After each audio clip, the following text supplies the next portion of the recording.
We just got the verdict, and Nima Momeni is found guilty of second-degree murder in the killing of Cash App founder Bob Lee. The jury took 7 days to deliberate and arrive at this decision. We want to get right to our team coverage. KRON 4's Will Tran outside the courthouse now in San Francisco with the news. Will?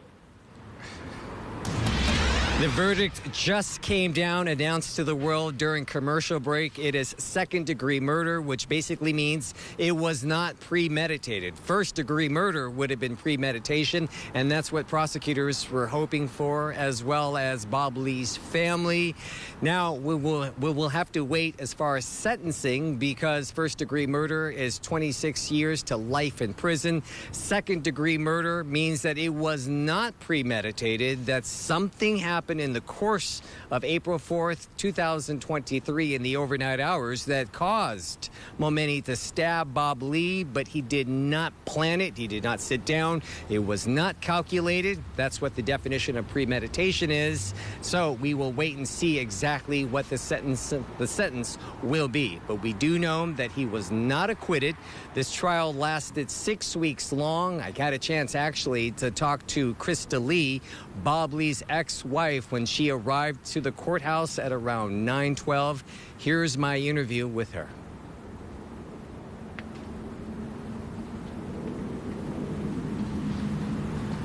So we don't have... Did you think it would take 7 days? Oh, absolutely. Yeah. We knew the formula of how it would happen. It's for every week you're in trial. Let me ask you this. Anything less than first-degree murder, would that be injustice to you? In a way, yes, it would. Absolutely.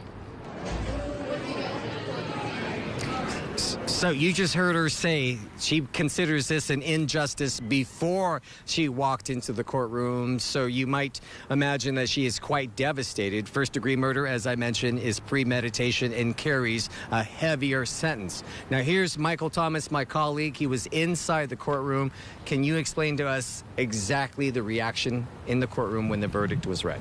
You know, a lot of stone-cold emotion, to say the least. I will say, before the judge did give that verdict, Momeni's mother did lean forward. Bob Lee also had a really large turnout. They also leaned forward. At that point, on Bob Lee's side, they were holding hands. Momeni's mother's eyes did get a little bit red.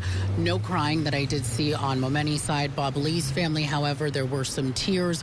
The ex-wife and the children were sitting next to each other holding hands. And Brooke Jenkins, of course, after the reading, she did turn to look at the family directly. But again, just very stone cold, not a lot of emotion. And before this, the judge did explain, you know, that there could be a lot of things coming out of this. And she did ask everybody to refrain from giving any emotions or doing any loud outbursts. But you did hear a good amount of tears on the Bob Lee side. Whenever I'm inside a courtroom when a verdict is about to be read, I always look at the defendant. Did you get a good chance to look at Momeni, and what was his reaction? So his reaction, he was sitting, of course, in front of us, so we could only see the back of his head. It did look forward for a bit, and then after they did say, you know, not guilty for the first, his head did kind of sway down a little bit, and the same thing when the actual verdict did come in. Did he ever turn around and look at his own family? No turning. A slight tilt, but not a full turn for, you know, the courtroom fully to see him. Okay. Thank you so much, Michael Thomas, for joining us. We are inside, still efforting, getting reaction from both sides, but Michael was in there, and you can clearly hear that what he said, that Momeni almost seemed emotionless when this all went down. He never turned back to look at his family. We will get reaction. We, of course, have started the 10 o'clock newscast. We'll have much more for you as we proceed during this hour. Back to you.